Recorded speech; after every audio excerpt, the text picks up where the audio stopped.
Você sabe o que é uma odisseia? Você já ouviu falar em odisseia? E se eu te disser que a sua vida é uma espécie de odisseia da vida real? Camila, que papo é esse que você já começou assim, trazendo uma história muito louca? Quando a gente fala de uma odisseia, a gente está falando de uma longa viagem, de uma viagem com muitas aventuras, com imprevistos, com experiências singulares. E é por isso que falar sobre autodesenvolvimento é falar sobre uma odisseia. É falar sobre uma jornada em que tem coisas que você tem controle e coisas que você não consegue controlar, que são imprevistos e que você vai precisar de prontidão, de capacidade, de tranquilidade para responder a essas situações. Talvez você esteja se perguntando nessa odisseia, Camila, sobre o que a gente vai falar? Quais são os pontos que a gente vai ver aqui nesse nosso tempo de troca? Primeiro, nós vamos falar sobre construção da autoconfiança, sobre o quanto isso é importante para a sua jornada e para os seus resultados. Depois, nós falaremos sobre inteligência sensitiva, que é como regular seus próprios sentimentos, suas emoções, como interpretá-los, como entendê-los, e a gente vai caminhar sobre um bloco um pouquinho mais específico sobre regulação emocional e sobre como você pode lidar com isso. E depois a gente vai falar sobre prontidão e senso de urgência, que é basicamente a sua capacidade de não estar no mundo a passeio, de saber como tomar decisões, de fazer o que precisa ser feito na hora certa, sem necessitar que alguém te diga o que fazer. Então, essa é uma jornada muito rica e eu te convido para você vir comigo nela.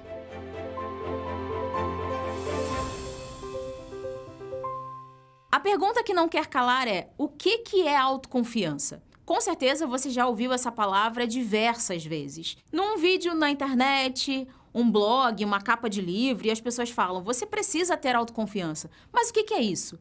Autoconfiança é falar sobre a sua crença, sobre o conjunto de crenças que você tem a respeito das suas próprias habilidades, das suas competências, do seu valor enquanto pessoa. Uma pessoa que não tem autoconfiança, ela não acredita que consegue fazer as coisas, que consegue executar, que merece receber oportunidades. Já uma pessoa que tem autoconfiança, ela tem uma atitude positiva diante da vida. Ela está sempre se projetando à frente, fazendo escolhas e acreditando na sua própria capacidade. Falar sobre autoconfiança é falar sobre uma jornada, porque não é ou tem ou não tem autoconfiança. Pelo contrário, é um espectro em que você precisa estar sempre olhando para si mesmo e vendo como você está diante dos desafios da vida e se incentivando, né? Sendo o seu principal incentivador para que você consiga construir coisas cada vez maiores. Então, invista na sua autoconfiança e não permita que outros bloqueios, dificuldades tentem te paralisar. Sabe uma coisa que eu acho muito interessante? É que as pessoas falam sobre mim como se elas soubessem o que é estar na minha pele. Eu é que sei o trabalho que dá para enfrentar as situações do dia a dia. Todo mundo fala, tem que ir para o enfrentamento. Mas o que é enfrentamento? Basicamente acontecer um problema, um desafio, uma situação que você sente medo de fazer, de executar, eu tenho que ir para frente. Eu tenho que ir para cima do problema, eu tenho que fazer alguma coisa e as pessoas ficam de camarote esperando. Autoconfiança, cadê você, querida? Tô esperando você agir. Eu é que sei o trabalho que dá, ficar olhando todos os dias para as evidências. Acabou o dia de trabalho, eu deitar na minha caminha e ficar ali pensando, o que eu fiz de certo hoje? O que eu fiz de bom hoje? Mas tem o lado bom também, né? Só eu que sei a sensação boa que dá quando entra no meu corpinho aqui essa sensação de autoeficácia, do tipo, nossa, como eu sou maravilhosa, como eu estou fazendo boas escolhas, como eu estou sendo assertiva, proativa, como eu estou tomando a frente, assumindo o controle da minha própria vida. Da minha própria vida ou será da vida da pessoa, da sua vida? Minha vida, porque eu sou o centro, afinal, eu sou o centro de tudo.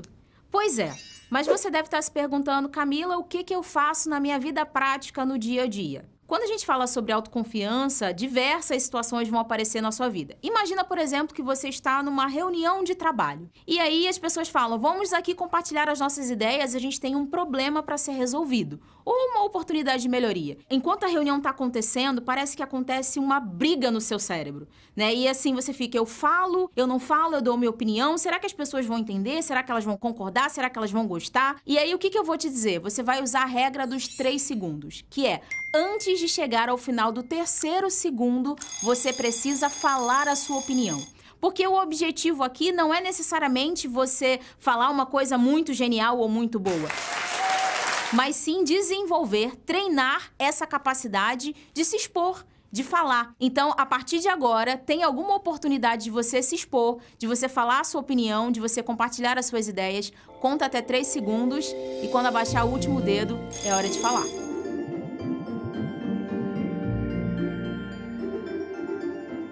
Uma maneira de pensar sobre inteligência sensitiva é falar sobre esse lugar emocional, sobre essa habilidade e capacidade de reconhecer, em primeiro lugar. Depois, compreender e lidar de forma eficaz com as emoções. Talvez se eu te perguntasse, quais são as emoções que você sentiu hoje? Você diria, Eu senti emoções hoje? você sabe que sentiu, mas quais foram? Quais nomes você pode dar para ela? Eu costumo dizer que existem muitas pessoas que são analfabetas de sentimentos. Elas não sabem dizer o que sentem, elas não conseguem identificar o que sentem. E isso é muito importante, porque nós estamos o tempo todo reagindo ao mundo e aos estímulos externos a partir desse universo que roda dentro da gente. E a gente precisa entender muito bem quais emoções são essas, porque às vezes a gente pode ser impetuoso demais ou apático demais, mas tudo isso é reflexo dessas emoções e desses sentimentos. Por isso que a gente precisa entender cada vez mais sobre inteligência sensitiva. E tem muitos outros conceitos que a gente também precisa considerar. Por exemplo, eu vejo as pessoas falando razão e emoção, como se fossem coisas separadas, dicotômicas. Não existe nenhum momento que você use a sua razão em que a emoção não esteja envolvida, porque está sempre tudo muito conectado. A razão e a emoção, elas estão sendo acionadas e usadas em toda decisão que você precisa tomar, porque quando você tem que decidir, você tem uma memória que te lembra de outros momentos da sua vida que você viveu, sentiu, passou por isso. Então, falar sobre emoção é falar sobre esse conjunto de memórias. A realidade é que você é um conjunto de memórias respondendo ao presente. Tá, então como faz para desenvolver essa tal inteligência sensitiva?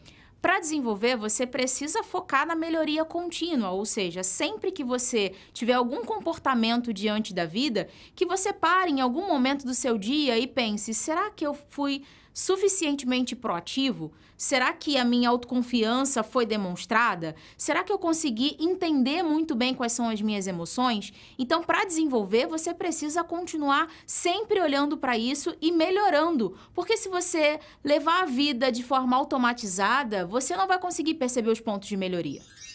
Talvez a pergunta seja, como que eu vou desenvolver a inteligência sensitiva e de que forma que isso melhora a minha vida? Qual a relação disso com o mundo? Eu não sei se você já parou para pensar, mas se conhecer é o ponto de partida para lidar com o mundo. Existe um mundo que gira dentro de você. Cada um de nós é um universo particular. E quanto menos você se conhece, menos ferramenta, menos capacidade você tem de enfrentar o mundo. O grande problema é que ao longo da nossa vida nos ensinaram a sempre olhar para fora.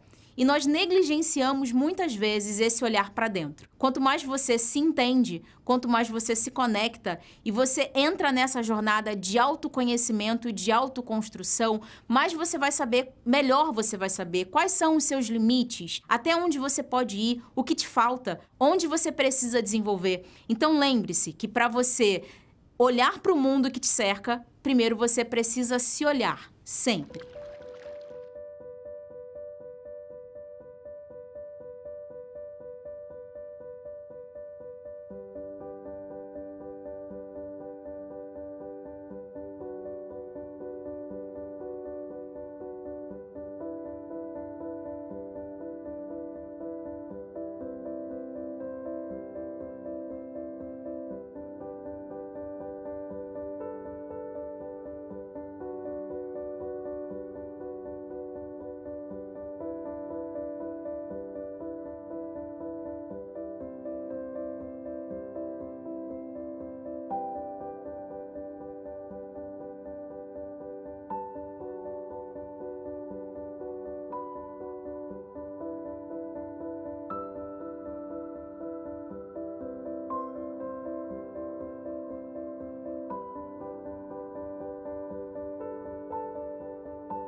vamos falar sobre regulação emocional. Basicamente, é a capacidade de te impedir de ser preso, de arrumar uma briga no trânsito, de xingar o seu chefe.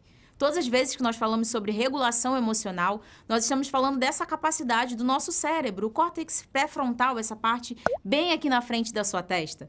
Você já deve ter tido a sensação de chegar em casa depois de um dia de trabalho, deitar e se sentir muito cansado. Ter até dormido um pouco, o corpo é como se ele tivesse descansado, mas no outro dia é como se fosse um cansaço mental. Porque nós estamos sempre fazendo esse processo de regulação. O seu cérebro está fazendo esse processo de regulação. Ele está te impedindo de fazer coisas que podem ser prejudiciais para você. Ele está te orientando e te ajudando a não descumprir as normas sociais. Falar sobre regulação emocional é falar sobre essa capacidade de tomar atitudes e decisões de forma mais ponderada, equilibrada, pensada. Eu sou uma ferramenta poderosa, necessária, essencial para você lidar com o estresse e com a ansiedade. E se eu puder te dar uma dica, eu quero que você foque na intensidade e na duração da sua emoção, ou das suas emoções. Por quê? Quando a gente fala sobre intensidade e sobre duração, existem momentos em que você pode ter uma resposta que é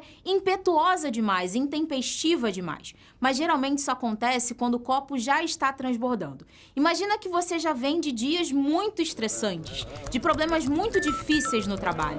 E aí quando você pega o seu carro e volta dirigindo para casa, e aí alguém te ultrapassa, te corta, não dá seta, e você fica com vontade de brigar com essa pessoa.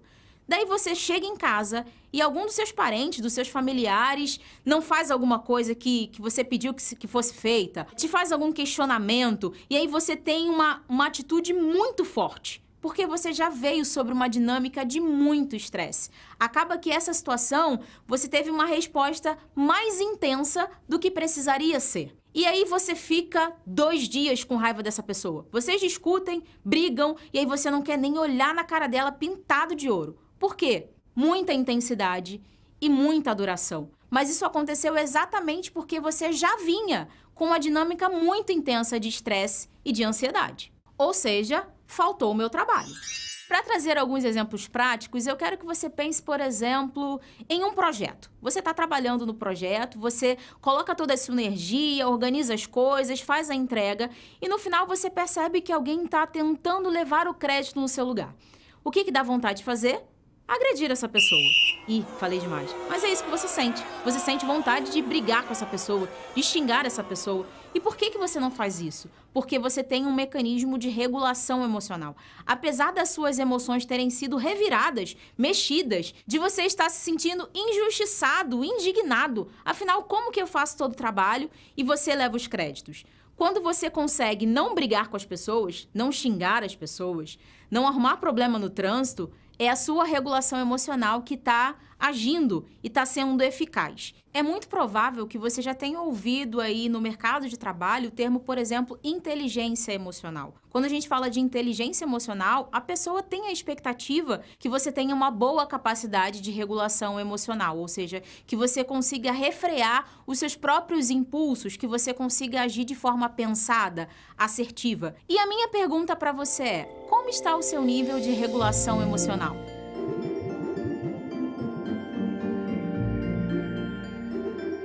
Prontidão e senso de urgência, ou também proatividade, você já deve ter ouvido falar pelo mercado, que é a capacidade de se sentir pronto frente às decisões que você tem que tomar na vida, você se sentir apto para agir. Isso fala sobre disponibilidade, sobre ímpeto, sobre a capacidade de resolver problemas, desafios, situações. E isso começa, obviamente, em você. Até porque antes de tomar qualquer decisão, você pensa a respeito daquilo e precisa agir em resposta. Mas se você não se sente pronto, como que você vai agir? Então, invista sempre em desenvolver seu conhecimento para que você tenha respostas e se sinta cada vez mais habilitado, mais pronto para resolver os problemas da sua vida.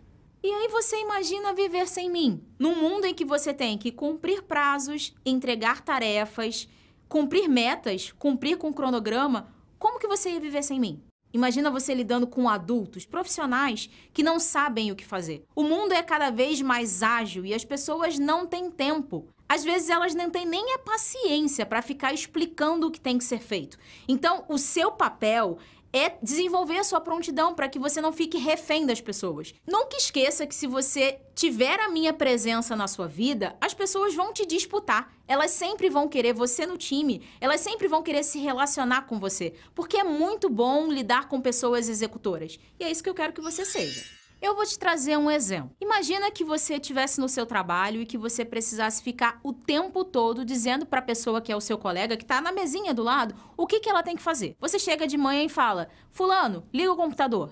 Fulano, abre o seu e-mail. Fulano, responde esse e-mail. Você ia ficar cansado. Porque ninguém gosta de ter que ficar dizendo para os outros o que tem que ser feito. Então, falar sobre prontidão é falar sobre não precisar ficar ouvindo das pessoas o que tem que ser feito. Eu costumo dizer que é não estar no mundo a passeio. Porque a galera que está no mundo a passeio vive a vida como se precisasse sempre de um estímulo, de alguém dizendo o que faz. Não seja essa pessoa. Não seja a pessoa que fica esperando orientação. Quando você tiver dúvidas, pergunte. Mas também existe proatividade em fazer perguntas, em fazer boas perguntas. E o que eu quero que você pense agora é: você tem sido proativo? Você tem prontidão? Você tem ímpeto? Você faz boas perguntas quando precisa de orientação? Pense.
O meu convite para você agora é que você continue investindo em si mesmo, que você continue construindo a sua autoconfiança, tendo em vista que esse não é um processo estanque, que você, ao longo da sua jornada de vida e da sua jornada profissional, você vai precisar encontrar mecanismos intencionalmente para retroalimentar a sua autoconfiança. Que você sempre se lembre de olhar para a vida e de buscar os motivos que você tem para acreditar em si mesmo, que é olhar para os seus resultados, para a sua vida, para os seus feitos, que você, como se diante de um espelho, olhasse e visse o quanto você tem autoeficácia e o quanto os seus resultados comprovam isso. Porque quanto mais você fizer, mais autoconfiante você vai ser ao fazer. Então não perca de vista que sempre que você escolhe enfrentar as suas dificuldades, enfrentar os seus medos e construir alguma coisa, você está se construindo. Lembre que o maior empreendimento da sua vida é a sua autoconstrução, porque disso deriva todos os outros resultados que você vai ter na vida. Agora que já está claro para você que você precisa investir em si mesmo, eu queria que você pensasse sobre como o mercado caminha para uma realidade em que cada vez mais se usa inteligência artificial. Nessa realidade de mundo, eu quero que você foque nas habilidades humanas, nas suas inteligências enquanto ser humano. A única maneira da gente dar conta de um mundo em que tem tantas tecnologias e tanta novidade acontecendo ao mesmo tempo, que você se aproprie cada vez mais de quem você é, de quais são as suas habilidades e competências, porque você vai fazer uso disso associado à tecnologia. Então, o meu convite para você é que você nunca perca de vista, que você tenha esse compromisso consigo mesmo de ir construindo cada vez mais e se apropriando de quem você é e das suas habilidades para que você possa fazer coisas cada vez maiores. Então, diante da vida, mantenha o sorriso, siga construindo, olhando para quem você é, para as suas habilidades e acreditando em você sempre. Nunca perca o seu sonho de vista e faça dele uma realidade.